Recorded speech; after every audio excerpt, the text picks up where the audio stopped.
ζήσουμε καλύτερα κοντά στη θάλασσα να γίνει σε ρεστοράν απόμερο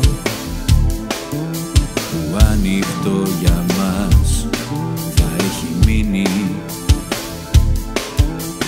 Θάλασσα δίχως κύματα, το δέρμα μόνο της σιωπής ανατριχιάζει. Θα ακούγονται τα βήματα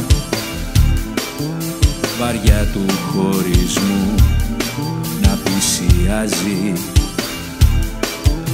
Αν είναι να χωρίσουμε, αν είναι να μου πεις το φοβερό αντίο, καλύτερα να σβήσουμε σαν τα κεριά σε μια βραδιά για δύο.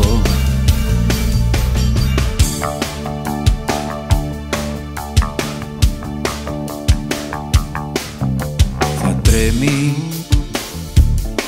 η Πανσελίνος ψηλά στον ουρανό, σαν πλοίο δίχως σέρμα.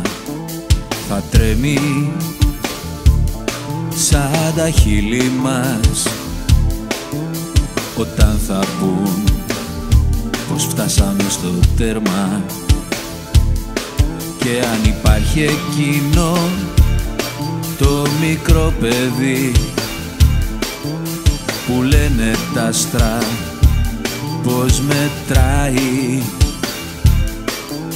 θα βρίσκει δυο να λείπουνε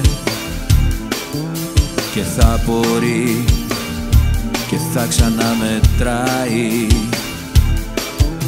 Αν είναι να χωρίσουμε, αν είναι να μου πεις το φοβερό αντίο, καλύτερα να σβήσουμε σαν τα κεριά σε μια βραδιά για δύο.